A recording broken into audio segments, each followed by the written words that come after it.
j'étais en train de passer une série sur la force de la décision. Aujourd'hui, je suis à la 4e semaine. Mais je voulais faire une vidéo, la dernière concernant les avantages de la décision. Mais j'ai fait une éruption parce que je suis tellement frappé par ces images que nos frères noirs sont en train d'être traités comme des objets. Alors, j'ai pris un crayon et puis un papier, j'ai commencé à écrire. J'aimerais que vous puissiez écouter ce poème et le faire passer.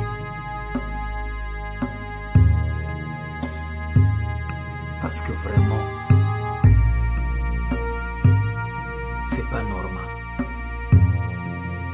Nous, on croit que nos frères du Maghreb, ce sont nos frères.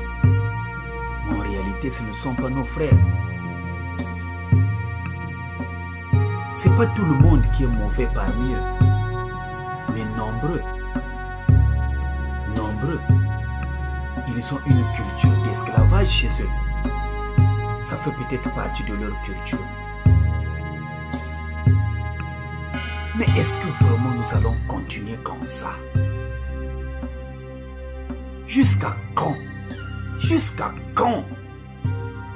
Cette souffrance de la race noire, jusqu'à quand?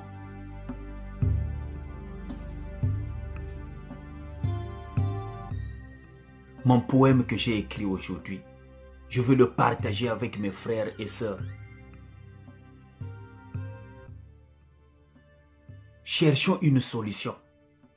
Même partir dans les ambassades, aller crier à l'ambassade, ça peut ou ne pas résoudre le problème. Ça commence par la base. L'homme noir ne s'aime pas. L'homme noir n'aime pas son frère noir. Et c'est ça le problème que nous avons. Pourquoi nous nous haïssons? Pour quelle raison? Même ceux qui sont à l'étranger, les Africains qui sont à l'étranger, ils voient son frère africain, ils ne s'occupent pas de lui. Ils ferment le front, ils passent, ils se voient peut-être supérieurs. Pourquoi sommes-nous comme ça? Aujourd'hui, on va accuser les Libyens qui sont en train de faire l'esclavage, d'appliquer l'esclavage sur nos frères noirs. Mais si ces frères-là noirs ou ces sœurs noires-là qui sont aujourd'hui des esclaves en Libye, s'ils étaient bien traités dans leur pays, est-ce que vraiment ils pouvaient se déplacer? Qui peut quitter son lieu de confort pour aller souffrir ailleurs? Personne. Cela veut dire qu'on se déplace pour aller chercher une place meilleure, quelque part où la vie sera meilleure.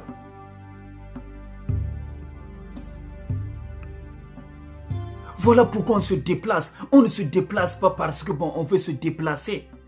Si quelqu'un prend le bateau de chez lui pour passer dans la mer Méditerranée pour aller quelque part, il sait qu'il y a des risques, il peut tomber dans l'eau et mourir, se noyer. Mais la personne prend le risque. C'est parce qu'il est arrivé au bout des souffrances. Il n'arrive plus. Et nos dirigeants, vraiment, vous fermez la bouche. Vous ne dites absolument rien.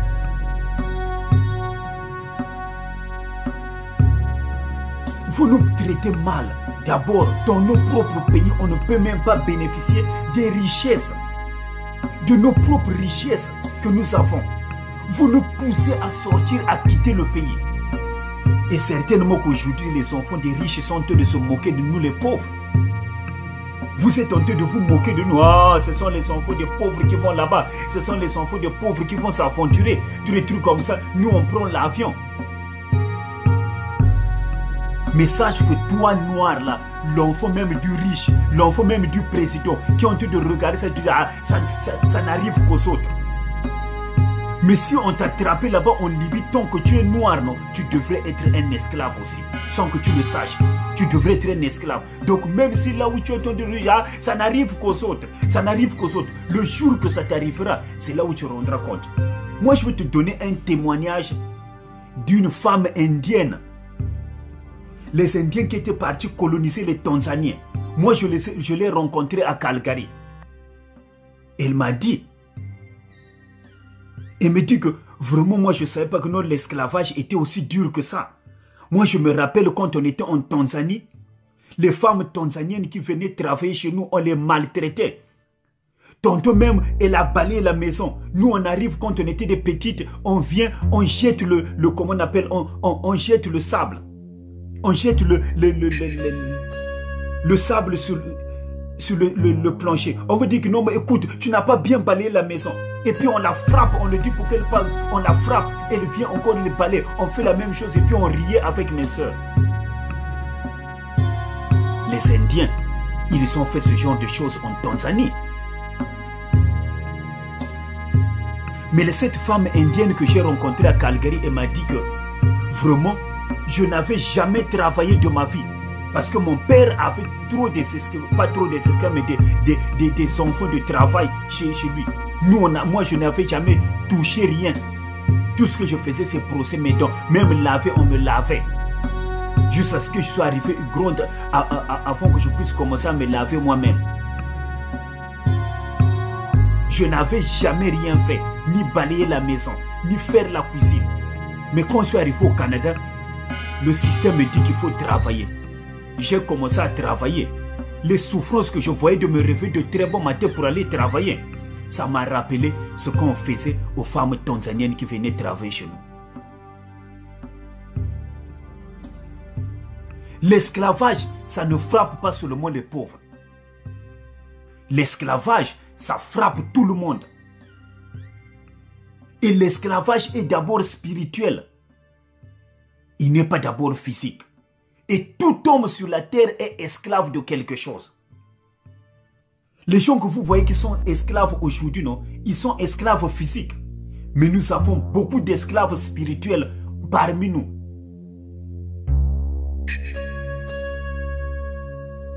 Libérons-nous. Libère-toi de cet esclavage-là.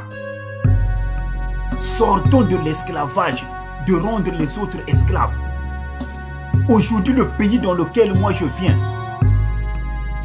il y a des problèmes au pays. On tue les gens. Dans la région d'où moi je viens.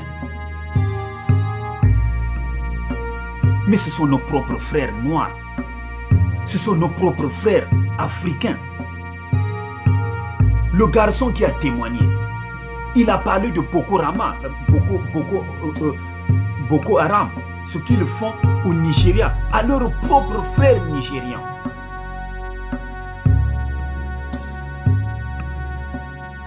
Ce qu'ils sont en train de faire en Libye, il y a des Noirs qui sont à l'intérieur. Et ça, je le dis ouvertement parce que je connais la mentalité du Noir. Il y a des Noirs qui se croient plus supérieurs que les autres. J'ai un ami qui a grandi en Éthiopie. Quand il passait dans la rue, et pourtant tous ce sont des Noirs, mais les Éthiopiens crachaient sur eux. Ils disaient que vous êtes des esclaves. Kafri, Kafri, Kafri, vous êtes des esclaves, vous êtes des Noirs, vous êtes des esclaves. On jetait la salive sur eux. Quel est le problème de l'homme noir? Quel est ton problème, toi l'homme noir? Quel est ton problème?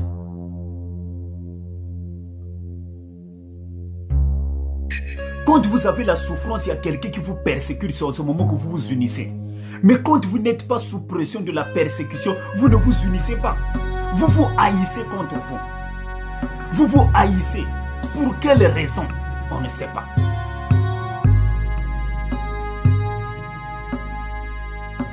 Réponds-toi. Change ton comportement. Aujourd'hui, nous allons réagir. Aux États-Unis, on a réagi. Les esclaves ont réagi. Ils ont eu la liberté. Mais dès qu'on leur a donné la liberté, et c'est eux qui créent encore les gangs de rue pour s'entretuer.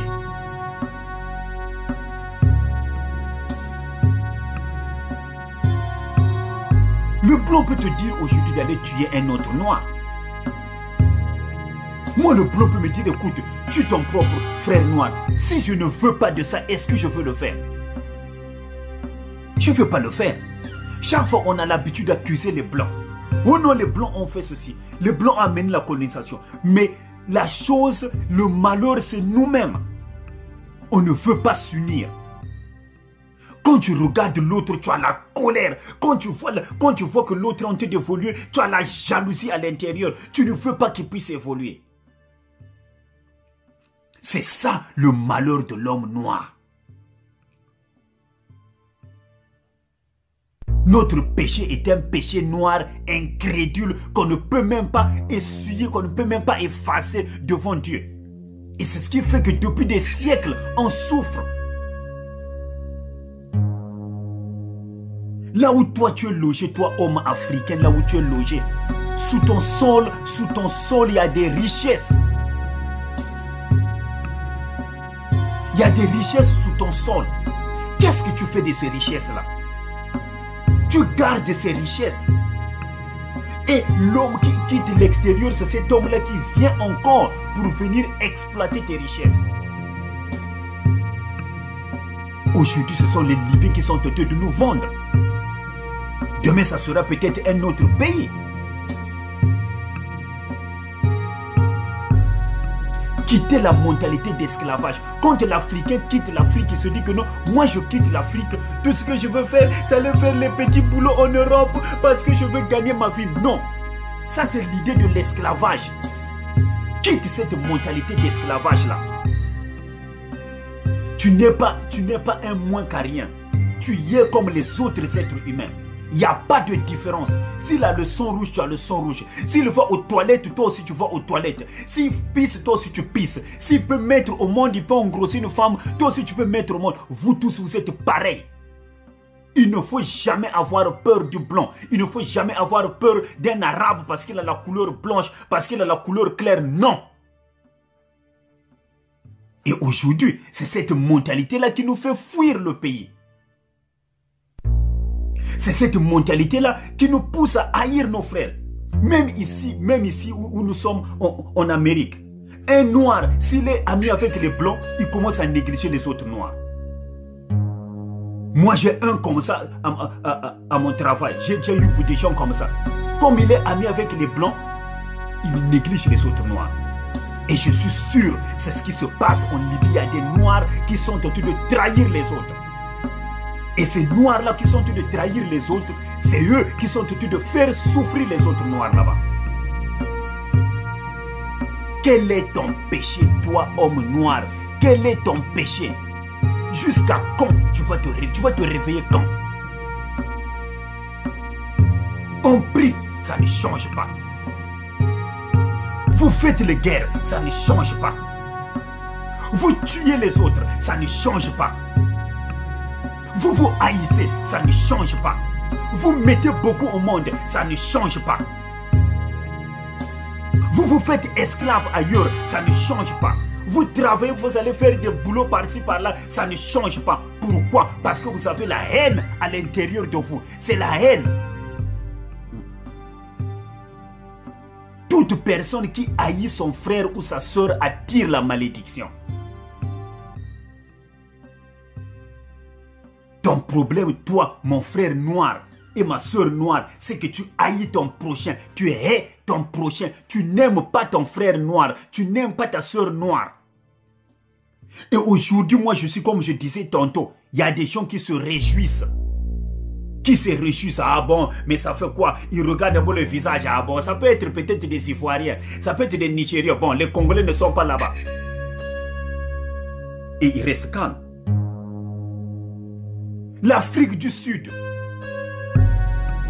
Toute l'Afrique a combattu pour l'Afrique du Sud.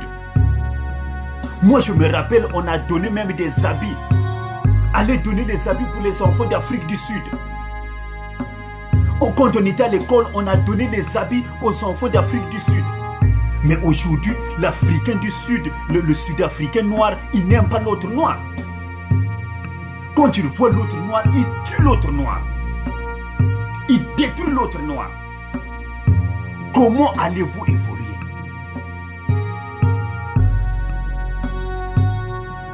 Comment allez-vous évoluer? On tape un Congolais chez lui. Le Libanais a plus de liberté au Congo qu'un Congolais. Le Libanais frappe une Congolaise, frappe un Congolais. Le Congolais reste calme. Il dit que va bétailler, va bétailler, va bétailler. Vous vous haïssez vous-même. Et c'est ce qui fait qu'aujourd'hui, les autres peuvent nous haïr facilement. Quand vous êtes dans une maison, si toi tu montres que non, tu n'aimes pas ton frère, qu'est-ce que la personne de l'extérieur va faire? Il va le haïr.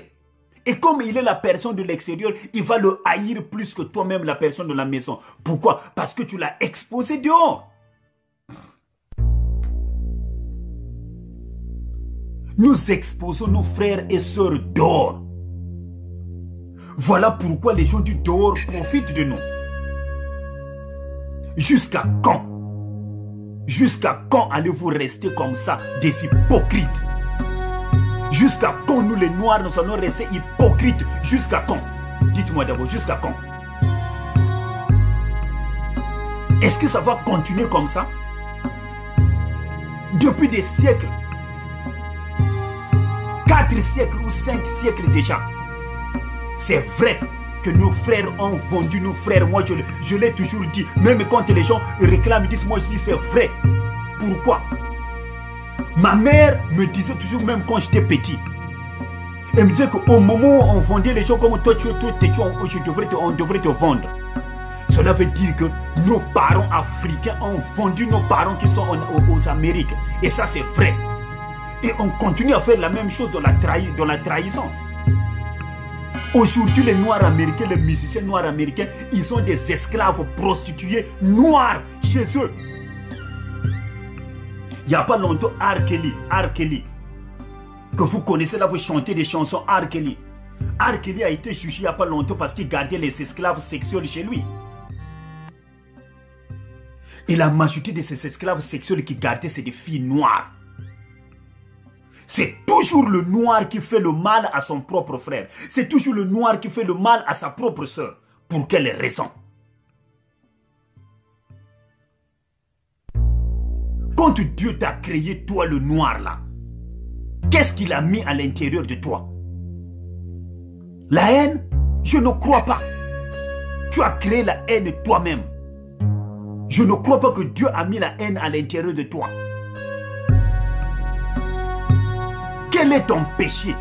Tu as un péché qui t'empêche d'aimer quelqu'un d'autre. Quand tu vois ton frère noir, tu veux le détruire. Si tu vois son évolution, tu veux le détruire. Pour quelle raison? Et tantôt tu pries. Tantôt tu vas à l'église. Tantôt tu prêches même. Regarde à Kinshasa. Deux pasteurs. C'est une ruelle, l'autre ruelle. Le pasteur de l'autre ruelle ne s'entend pas avec l'autre pasteur. Mais tous, ils parlent d'un même Jésus. Quel est Jésus dont tu parles, toi? Quel est Jésus tu parles si c'est seulement ce que tu n'aimes pas ton prochain? Jésus a dit que je vous donne un commandement nouveau. Tu aimeras ton Seigneur, ton Dieu de tout ton cœur, de toute ton âme et de toutes tes pensées.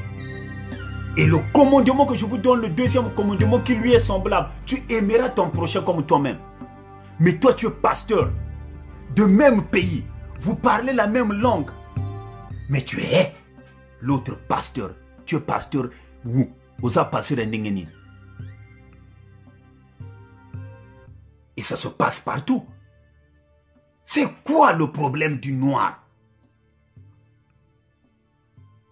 C'est quoi le problème du noir? On a eu le président des États-Unis, Obama, 8 ans au pouvoir. Et c'est sous son mandat qu'on a tué le président, c'est sous son mandat qu'on a tué Kadhafi, qui dans ce pays aujourd'hui a mené la pagaille. Et c'est sous son mandat qu'on a tué plus de Noirs par les policiers.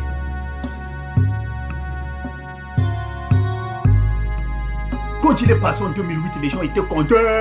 On a eu un président noir. Les gens croient que les choses vont changer, mais les choses partent seulement en s'empirant.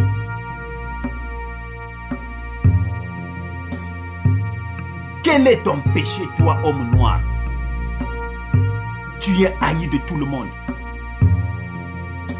Tout le monde te hait parce que tu te hais toi-même. Les psychologues disent que la manière dont tu te sens, la manière dont tu te présentes, c'est la manière dont les autres vont te recevoir. La manière dont tu te vois, le noir se voit lui-même déjà qu'il est sous-estimé. Il se voit que non, moi je suis surtout l'Africain.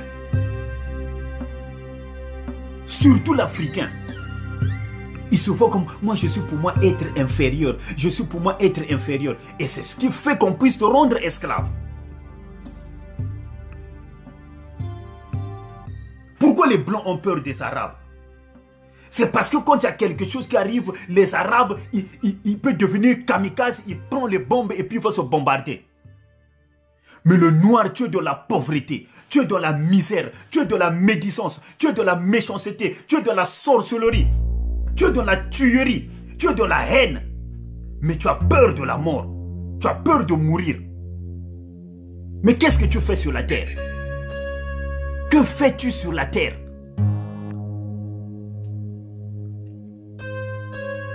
Être esclave des autres? Arrêtons ça. Je suis tellement indigné pour l'esclavage qui se passe en Russie. J'ai prié, j'ai pleuré pour ça. Qu'est-ce qui se passe au XXIe siècle? Et la faute, c'est à toi-même.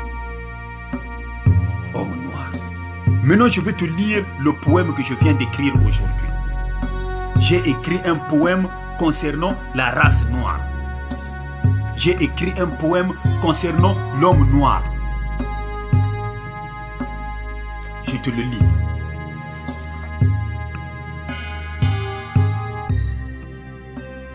L'homme noir. Oh, l'homme noir, quel est ton péché? Tu es haï de toutes les races à cause de ta peau. L'esclavage t'a fait souffrir et l'esclavage te fait souffrir. Oh, si le péché existait et que ce méfait aussi, les blancs et toutes les autres races claires plus que les noirs seraient les plus souffrants du monde. Tu as été bastonné, tué, comparé à du bétail. Quel est ton péché? Quel est ton péché, homme noir? Il y a 5 races. Et parmi ces races, tu es le plus haï. Regarde tous les dieux, tous les anges, tous les archanges, tout ce qui représente la face divine au monde à la couleur blanche. Et tout ce qui est mauvais. Satan, la force du mal est noire. Les ténèbres sont noires. Dis-nous, Dieu créateur, de toutes choses, si nous ne sommes pas dignes de ta création, l'Afrique, mère de la race noire, aie pitié de tes fils et filles. Ils ne sont pas encore réveillés. Le blanc a créé. Mais pourquoi pas nous? Oh, quel est ton péché, homme noir? Ta mère, l'Afrique, possède beaucoup de richesses. Tu as été colonisé à cause des richesses de ta propre mère. Tu es le berceau de l'humanité. Partout où tu passes, tu es haï à cause de ta peau. Quel est ton péché? Regarde les autres hommes noirs. Ils sont développés. Ils sont loin par rapport à toi. Oh Dieu, as-tu vraiment créé le noir par ta volonté? Ô être suprême, ne sommes-nous pas dignes de ta lumière? Tout ce qui est lumière est blanc. Et nous sommes noirs. Pourquoi c'est beau? Pourquoi?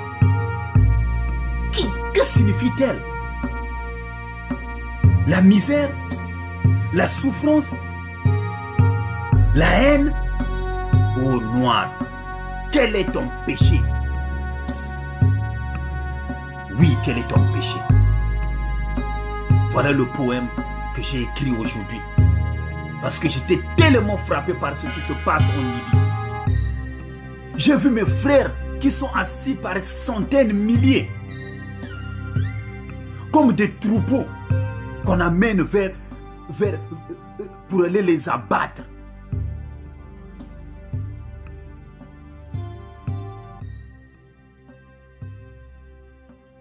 Réveillez-vous.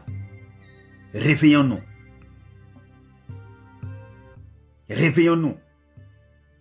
Le temps arrive où nous allons nous réveiller. On ne peut plus continuer comme ça. Réveillez-vous.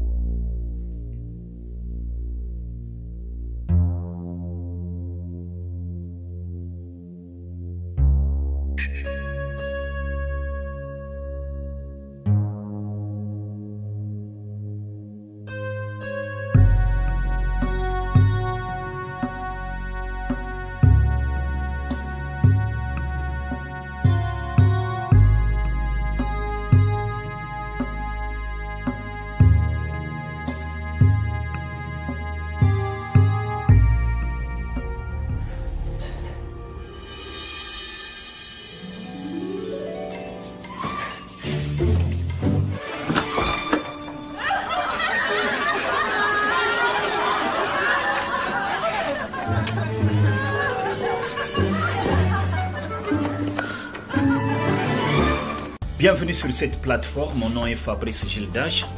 Alors, je vous recommande de vous abonner sur ma chaîne FG Motivation ou bien vous tapez Fabrice Gildache sur YouTube et vous allez me trouver là-bas. Abonnez-vous vraiment, c'est un clic seulement, vous cliquez, clac, et puis c'est tout. Alors, aujourd'hui, je vais vous parler d'un sujet très important, quelque chose qui me tient beaucoup à cœur. Il y a ce moment, j'ai l'impression que c'est comme si je n'ai pas assez donné au monde. Alors, je continue toujours à vous donner, je continue toujours à donner parce que la Bible dit que il y a beaucoup plus de plaisir à donner qu'à recevoir. Il y a beaucoup plus de plaisir à apporter de l'aide aux autres qu'à seulement en prendre. Alors, aujourd'hui, je vais vous parler de quelque chose, d'un sujet aussi important qui frappe quand même le monde chrétien. Alors ce sujet, il s'agit des chrétiens hypocrites. Les chrétiens hypocrites, comme on dit en grec, hypocrites. Un chrétien hypocrite. Regarde, je vous montre ça. Ça c'est ma Bible. La Bible devrait être la base de tout chrétien. Tout chrétien devrait se baser sur la Bible. Tout son comportement de chrétien devrait savoir, est-ce que vraiment je marche selon ce qui est écrit? Regardez comment il est. Regardez les pages. Tout est écrit. Chaque chose que je vois sur la Bible, je trace la Bible. C'est mon meilleur compagnon. Regardez, depuis des années je l'utilise. Je ne suis pas parfait.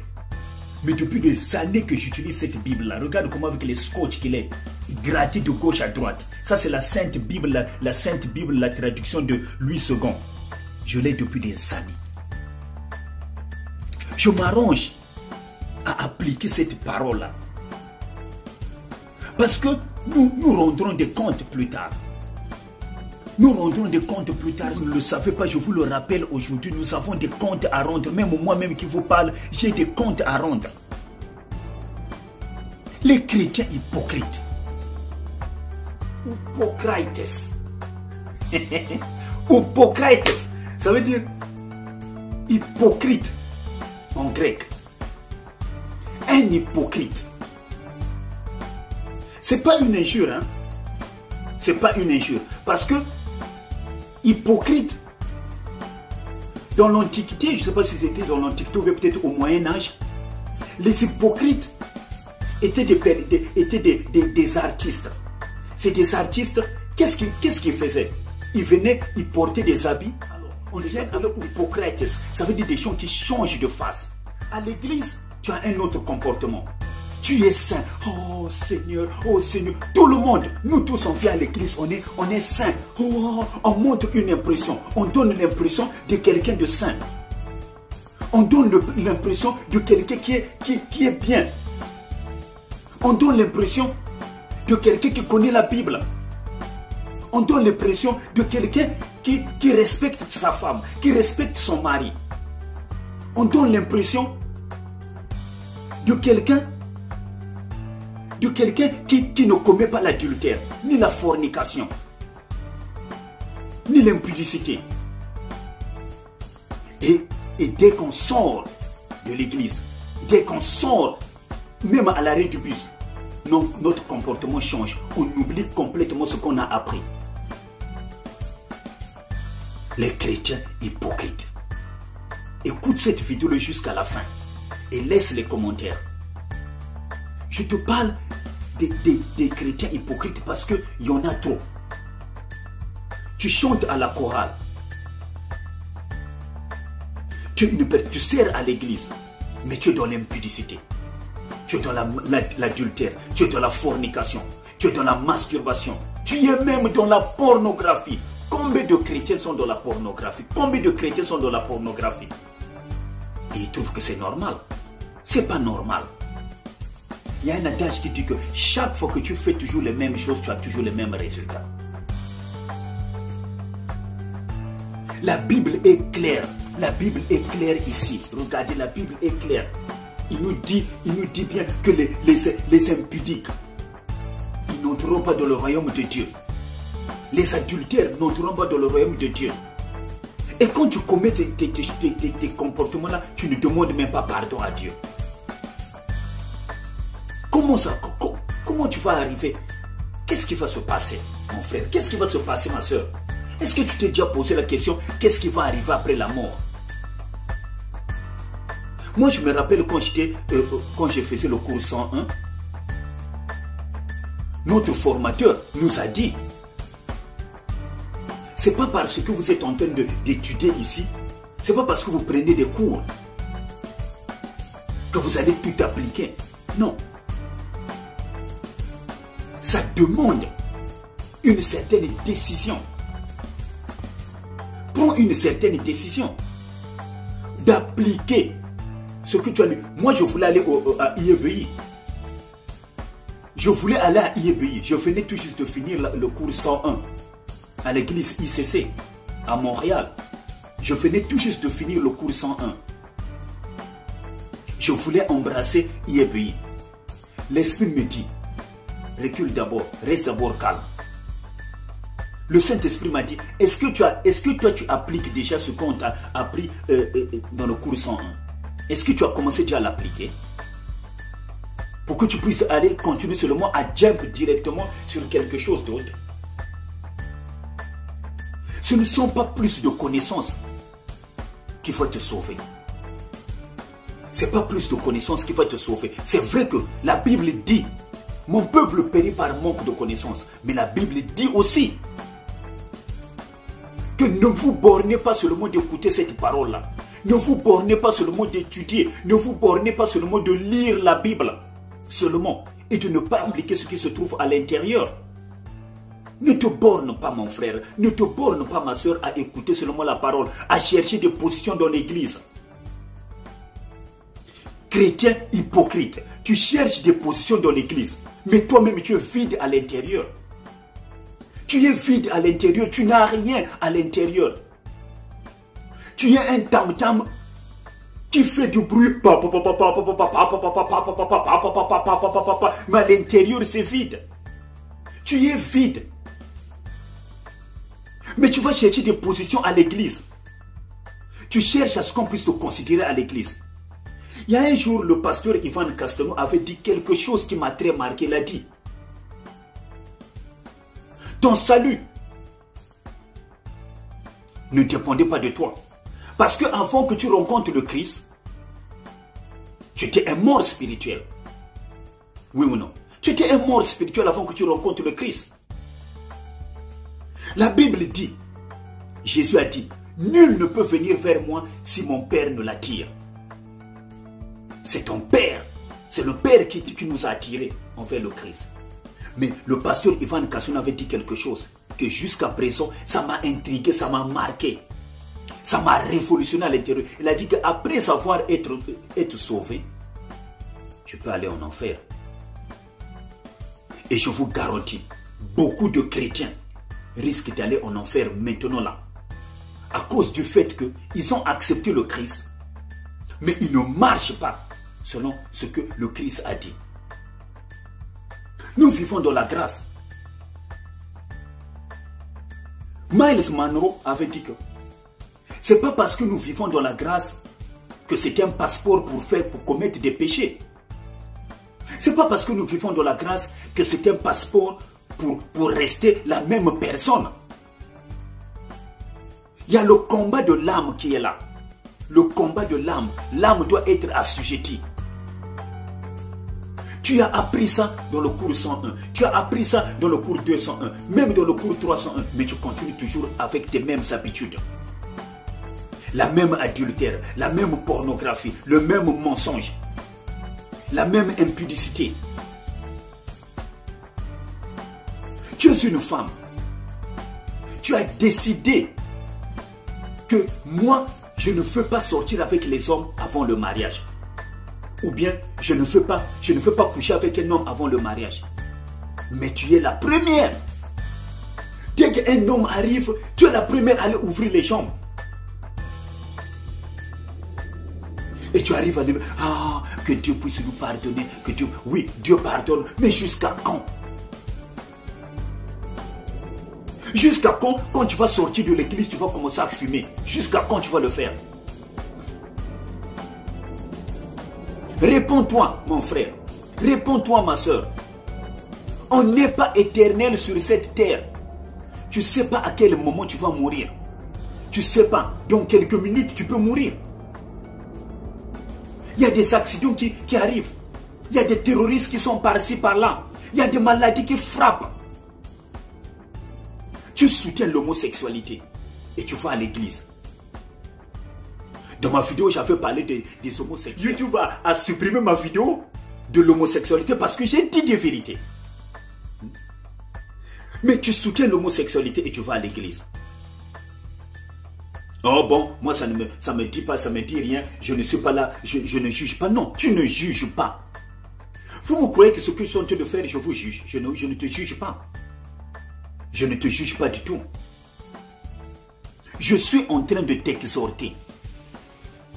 Ce n'est pas un jugement, c'est une exhortation. Une exhortation est un conseil entre amis. C'est un conseil, c'est un rappel. Je veux te rappeler seulement que tu dois marcher selon ce qui est écrit. Ça, la parole de Dieu. La Bible qui est la parole de Dieu. Voilà la manière dont on va marcher. Les gens vont me critiquer, me dire, mais écoute, toi tu as envie de parler de la masturbation, tu as parlé de pénis et puis tu viens encore à la Bible. Tout ça, ça fait partie de la Bible. Dieu a dit quelque chose dans tous les domaines de la vie. Dieu, il a dit quelque chose dans tous les domaines de la vie. Est-ce qu'il n'est pas l'auteur de toutes choses? Il est l'auteur de toutes choses. Et toutes choses qui t'arrivent, Dieu est au courant. Dieu est au courant. La Bible dit que rien ne vous arrive si seulement si que Dieu ne l'a pas permis. Mais cela ne veut pas dire que tout le malheur qui t'arrive, c'est Dieu qui l'a permis. Non, c'est pas ce que j'ai envie de dire. Non. Ça veut tout simplement dire que Dieu nous a donné le libre arbitre sur cette terre. Dieu nous a donné le libre arbitre. Alors, ce libre arbitre-là, c'est nous qui l'utilisons. Si tu veux aujourd'hui que non, je vais devenir criminel. Change mes frères, c'est ce que tu as. Change ma soeur. Tu vas à l'église pour aller montrer les habits. Surtout dans l'église ou de la communauté, là où je viens, moi, dans le milieu des Congolais. Les gens viennent à l'église pour montrer les habits. Il y a des églises uniquement qui s'appellent l'église des jeunes. Je me rappelle quand j'étais à Calgary, il y avait une église spécialement des jeunes. Et là-bas, c'était la SAP. Et je suis sûr qu'ici à Montréal aussi, il y a des églises comme ça. Tu vas à l'église pour aller montrer tes habits. Ils viennent prier. Dieu, donne-moi la voiture. Papa, donne-moi la voiture. Donne-moi. Dès que tu as une voiture, tu viens montrer maintenant aux frères de l'église que moi j'ai une voiture. Regardez ma voiture, tous les trucs comme ça. Non. Et il y a des chrétiens orgueilleux. Depuis des années, tu n'arrives pas à enlever ton orgueil. Et tu pries. Et tu vas à l'église. Or, la Bible dit que l'orgueil, c'est la qualité du diable. L'orgueil, c'est le résultat de la désobéissance, de la rébellion. L'orgueil, ça veut tout simplement dire que non, tu crois que non, tu es supérieur aux autres, que tu connais plus que les autres, que tu fais plus que les autres. Non. Tu n'es pas plus que les autres. Personne n'est plus que l'autre. Nous tous, nous sommes les brebis d'une même bergerie. Et quand Dieu nous regarde, il nous regarde de la même manière. Et quand Dieu nous regarde, il ne regarde pas nos biens que nous avons. Il regarde notre cœur. La Bible dit que Dieu regarde droit au cœur. C'est une exhortation. Ce n'est pas une critique, c'est une exhortation. Réponds-toi. Répondez-vous car le royaume des cieux est proche. Réponds-toi. Le mensonge que tu as depuis des années, la manipulation que tu as depuis des années, tu ne changes jamais. Tu ne veux jamais avoir tort, mais tu es chrétien. Tu sers à l'église. Tu n'aimes pas avoir tort. Dès qu'on parle de toi, moi je suis comme ça, moi je suis comme ça. J'ai remarqué que beaucoup de chrétiens qui ont l'habitude de prier là, qui crient, qui chassent les démons. Généralement, c'est souvent ces gens de chrétiens là, non, qui ont l'habitude de critiquer les gens. Réponds-toi. Reviens à ton premier amour. La Bible dit dans Apocalypse, reviens à ton premier amour. Dieu ne t'a pas appelé à l'orgueil. Dieu ne t'a pas appelé à l'hypocrisie. Est-ce que tu me suis? Est-ce que tu me suis, mon frère? Est-ce que tu me suis, ma soeur? Hypocrite, change ton comportement. Ne va pas chercher, ne va pas servir à l'église et puis tu viens te comporter comme les gens du monde. Il n'y a pas de différence. Voilà pourquoi le monde aujourd'hui ne nous respecte plus. Voilà pourquoi le nom chrétien est devenu un nom vulgaire. Si tu cherches à recevoir quelque chose de Dieu, il faut que tu changes ton comportement. Si tu cherches à recevoir quelque chose pour lequel tu es en train de demander, de prier, de jeûner, de crier à Dieu, de pleurer envers Dieu, change ton comportement. À l'église, tu ne lis même pas la Bible. Tu vas à l'église, tu ne lis même pas. Du lundi au samedi, tu es là, tu n'es qu'un chrétien du dimanche. Du lundi au samedi, tu es là, en train de faire tout ce qu'il y a dans le monde. On va danser là-bas. On parle, on danse. On danse. On est en train de parler des gens là-bas. Toi aussi tu vois. Non, celui-là, il a fait ceci, il a fait cela. On est en train d'aller dans les discothèques, d'aller chercher les femmes, les prostituées. Toi aussi tu es là-bas. Moi aussi je fais, moi aussi. On va là-bas, il y a la sape, les gens qui s'habillent. Toi aussi tu es là-bas. Oui, moi aussi je fais. Mais tu es qui finalement? Tu es un hypocrite. Je vous dis, hein, hypocrite, non? C'est pas une injure. C'est un constat. Bébé spirituel, c'est un constat. Névios, c'est un contrat. C'est un constat plutôt. C'est un constat. Beaucoup d'enseignements que tu as en train de prendre, même à IEBI. Il y a un ami qui est à IEBI, il m'a dit que je suis à IEBI. J'avais déjà fait IEBI, je viens encore faire IEBI ici à Montréal. Il dit, ah mais c'est bien ça. Donc cela veut dire que tu vas encore avoir une double portion. Mais il faut appliquer ce que tu es en train de faire. Il faut appliquer plutôt ce que tu es en train d'étudier. Ça ne sert pas de ramasser des connaissances. Les points que j'ai ciblés, je n'ai pas voulu beaucoup parler parce que je sais qu'il y a beaucoup de choses à dire. Il y a des chrétiens qui volent, qui ne respectent pas les 10 commandements des chrétiens ou Pocrates. Il y en a beaucoup. Et je me dis, mais comment Fabrice sont de nous juger? Tout le monde a ses erreurs. Oui, tout le monde a des erreurs. Mais il ne faut pas les accepter, il faut les corriger. Moi, je vous parle aujourd'hui parce que je veux que nous puissions corriger. Que nous tous, je suis en train de nous exhorter. Nous tous, nous puissions corriger cela et aller de l'avant. Parce qu'il y a des mondes qui souffrent là. Il y a des âmes à récupérer. Il y a des âmes qui souffrent. Il y a des âmes qui sont en train de pleurer. Ils ne savent pas qu'est-ce qu'il faut faire. Le fait d'aller prêcher seulement dans le métro, le fait de les prêcher dans la rue ne suffit pas. Nous devrons les attirer par notre comportement. C'est de cette manière que Jésus agissait. Il attirait. C'est vrai qu'il proclamait la parole de Dieu. C'est vrai qu'il proclamait la parole de Dieu. Il enseignait, soignait. Et il attirait par son comportement. Les gens qui sont dehors, non, ils sont comme des enfants. Ils sont à l'église. Mais tu continues toujours à envoyer les films porno. Tu envoies les films porno aux gens. Tu envoies des images qui n'ont pas de sens. Je t'exhorte, ma soeur. Il y a beaucoup de choses que vous allez encore constater que je n'ai pas citées. Parce que je n'ai pas voulu aller loin.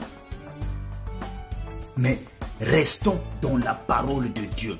Restons dans ça. Ça ne veut pas dire que non, moi je suis meilleur que toi. Je ne suis pas meilleur que toi. C'est une exhortation comme je t'ai dit. N'oubliez pas de vous abonner à ma chaîne sur YouTube ou bien taper sur FG Motivation ou bien vous tapez vous tapez Fabrice Geldage sur YouTube et vous allez trouver toutes mes vidéos. Ce sont des vidéos d'exhortation. Si vous ne vous êtes pas encore abonné, abonnez-vous. Je parle de tout genre de sujets.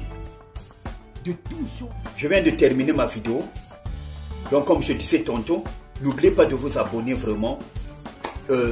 Tapez Fabrice Geldage sur YouTube ou bien FG Motivation. N'oubliez pas de vous abonner. Ça vous permettra encore de rester à jour.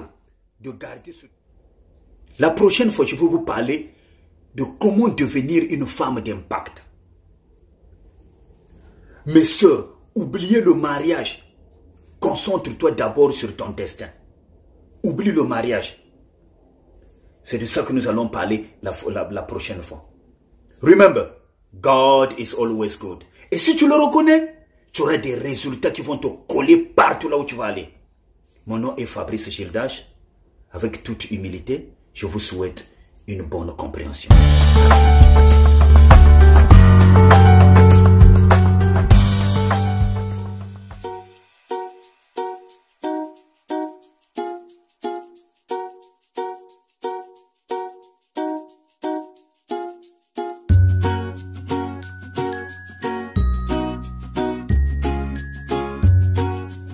Mon nom est Fabrice Geldage, comme vous le savez bien. Aujourd'hui, nous atteignons la dernière étape de notre série qu'on appelle la force de la décision.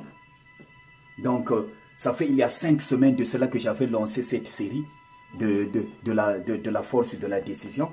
Alors aujourd'hui, on est arrivé à la fin. Bon, normalement, cette série devrait finir la semaine passée, mais c'est parce que j'ai fait une interruption. Mon interruption était, il fallait que je puisse participer aux souffrances de nos frères qui sont en train de périr en Libye par l'esclavage au XXIe siècle. Alors j'ai montré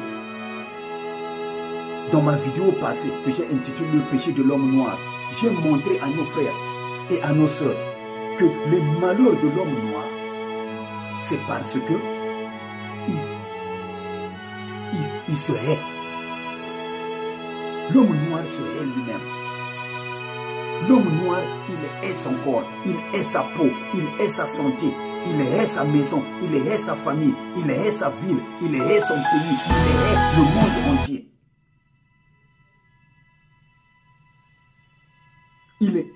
haït tout le monde. Et surtout son frère. Même quand il rencontre son frère à l'extérieur de son pays, il ne s'occupe pas de lui. Il veut montrer que lui, c'est lui. Nous, ici, on est à l'étranger, on voit ce qui se passe. Donc, on ne va pas insister sur ces choses, on ne va pas insister là-dessus. Mais aujourd'hui, je vais tout simplement vous dire qu'est-ce qui a fait que la semaine passée, on n'a pas fini cette série de la force de la décision. C'est parce que j'ai fait une interruption, une irruption pour démontrer le malheur de l'homme noir. Les malheurs générationnels. Il y a un malheur, il y a une malédiction générationnelle qui frappe la race noire. Et c'est ce que j'ai expliqué dans la vidéo passée que j'ai intitulée « Le péché de l'homme noir ». Alors aujourd'hui, nous allons continuer et clore, comme on dit en québécois, closer, comme les Québécois disent closer. Donc on va closer notre série, que nous avons intitulée « La force de la décision ». Aujourd'hui, c'est le dernier jour. Alors, dans cette vidéo, je veux vous parler des avantages de prendre les décisions. Je vais récapituler d'abord qu'est-ce que j'avais dit depuis il y a 5 semaines de cela. Quand on a commencé cette série, j'ai parlé des entraves, des barricades, des barrières qui t'empêchent de prendre des décisions. Il y en a 5 grandes.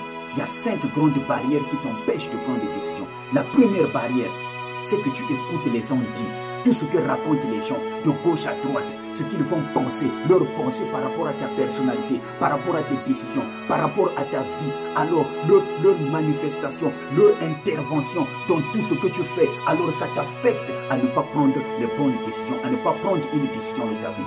Ça, c'était la première barricade. Deuxième barrière, c'est que tu n'as pas assez de confiance en soi. Voilà pourquoi tu n'arrives pas à prendre des décisions. Troisième barrière, c'est que tu n'as pas assez de détermination. Voilà pourquoi tu n'arrives pas à prendre des décisions. Quatrième barrière, tu n'as pas assez de courage pour prendre une décision. Cinquième barrière, tu n'as pas assez de raison. Donc il y a 5 entraves, 5 barrières, 5 barricades qui t'empêchent. Les 5 géants qui t'empêchent de ne pas accomplir, de ne pas prendre une décision. Donc ça c'était la première vidéo. La deuxième vidéo, donc la deuxième semaine, nous avons parlé de ce qu'on appelle comment prendre les décisions. Comment prendre les décisions. Alors il y a 4 étapes qui te poussent à arriver.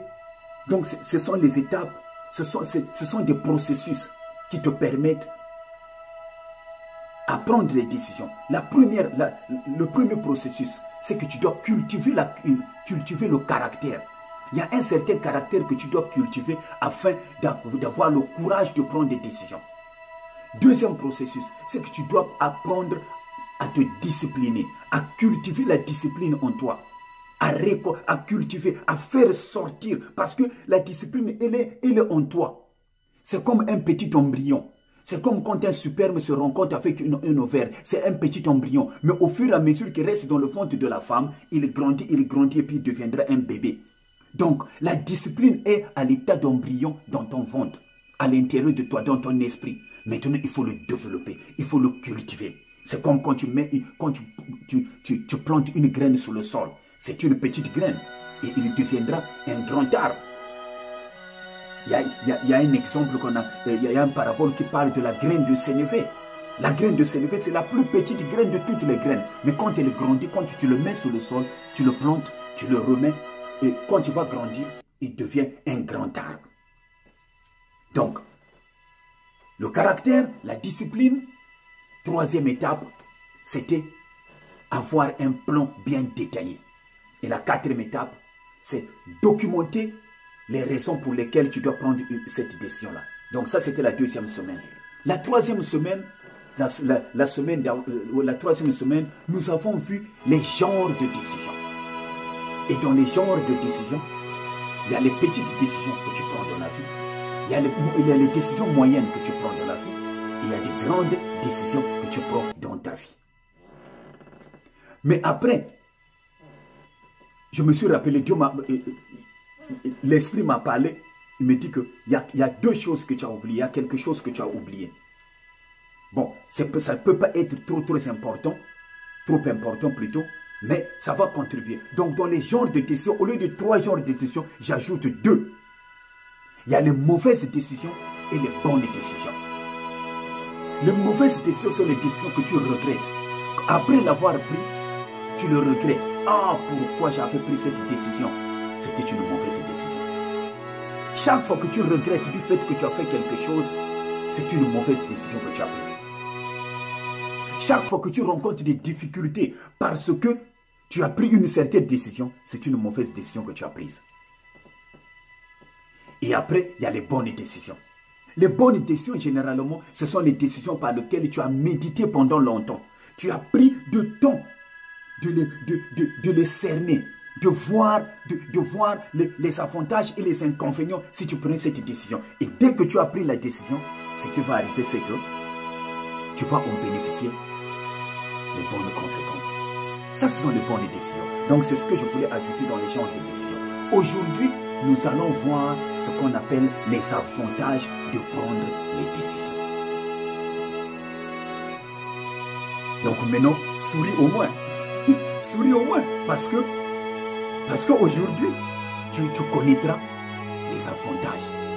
Quels sont les avantages pour prendre les bonnes décisions? Quels sont les avantages pour prendre les décisions? Quelles sont les supériorités? Quels sont les profits?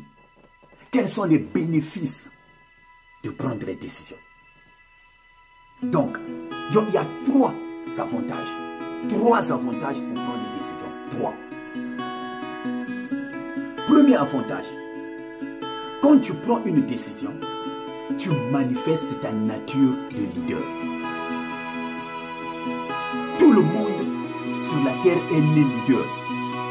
Tu es né avec l'esprit de leadership.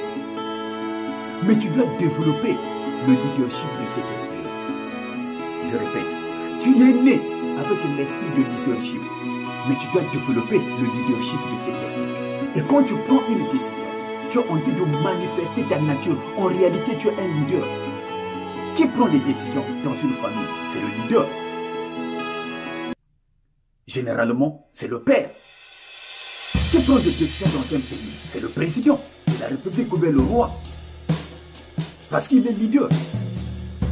Qui prend des décisions à ton travail? C'est ton superviseur. Pourquoi? Parce qu'il est leader. Donc, en prenant des décisions, tu manifestes, tu montres que tu es leader, que tu n'es pas n'importe qui.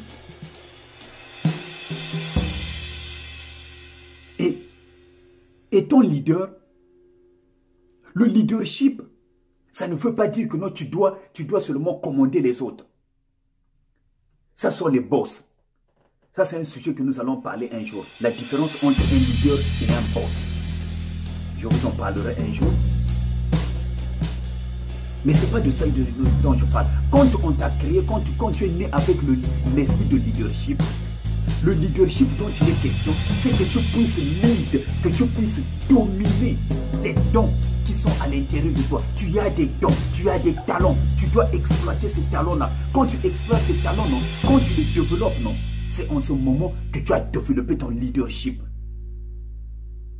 Il y a un adage qui dit que si tu veux être le premier parmi les gens, tu dois être le dernier. Tu dois être le serviteur. Mais tu sers quoi? Tu sers ton talent. Tu sers ton talent.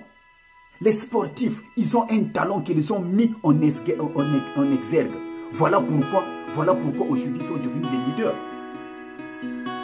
Les musiciens, ils ont un talent pour chanter, pour jouer les instruments. Et ils ont mis en exercice.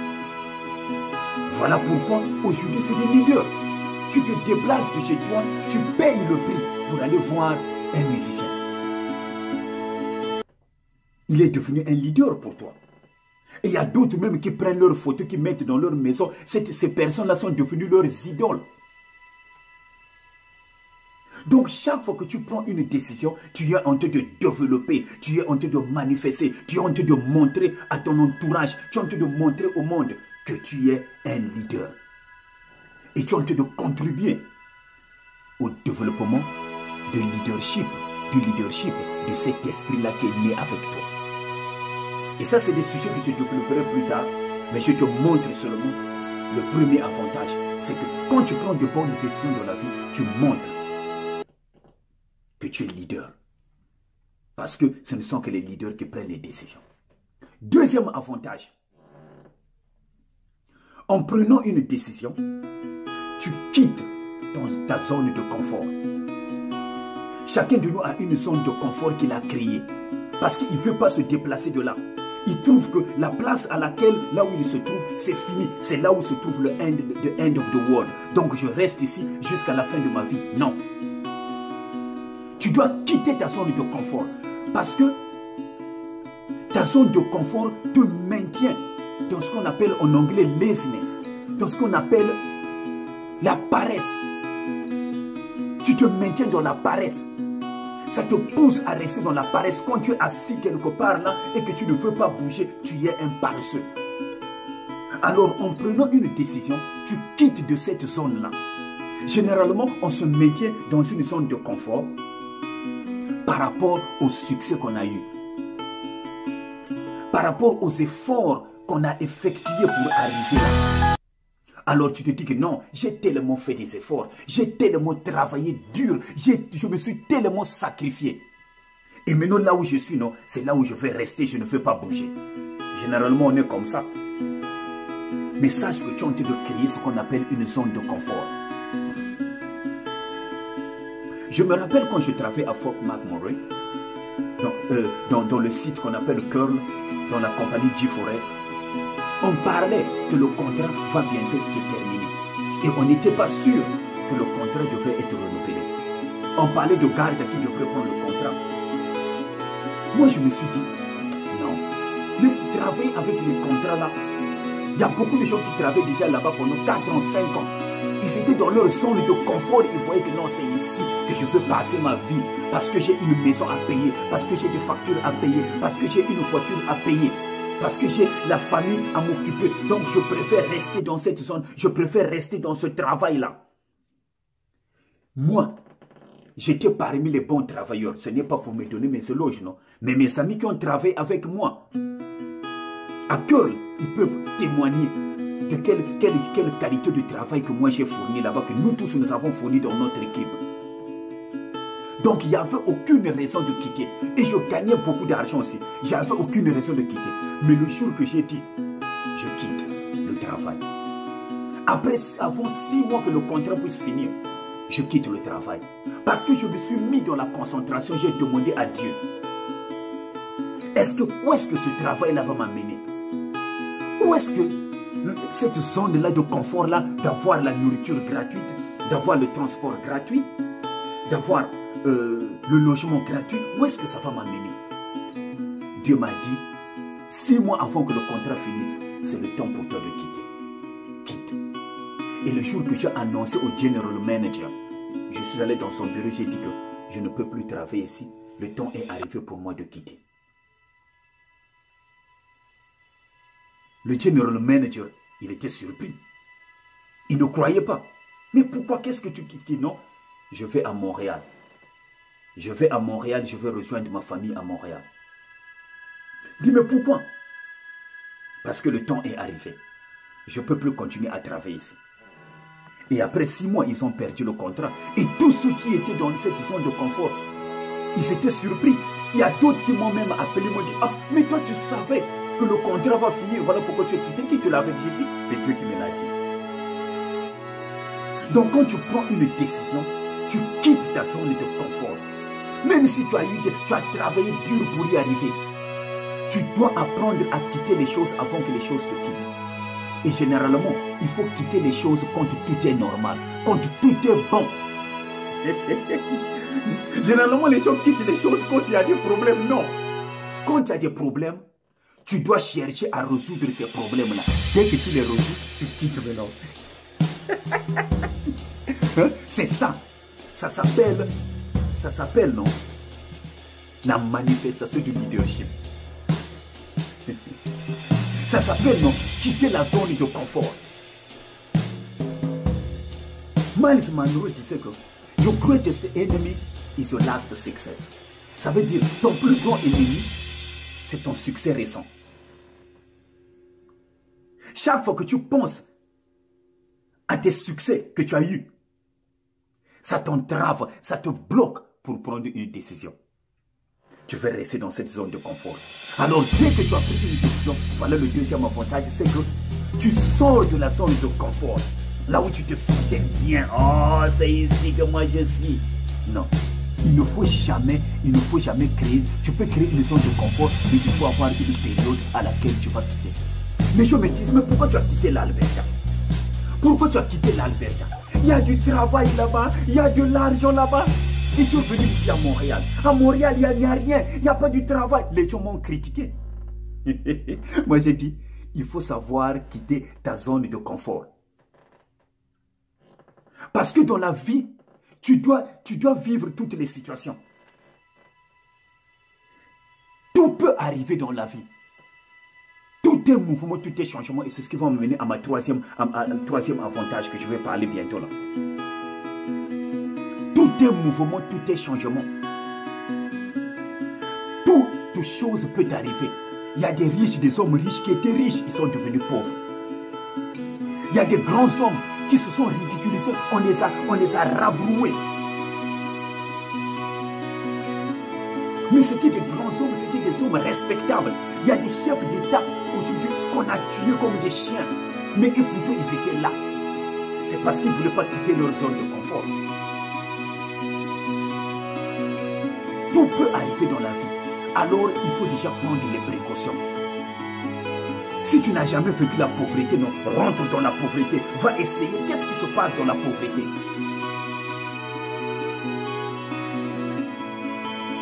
Est-ce que tu me suis?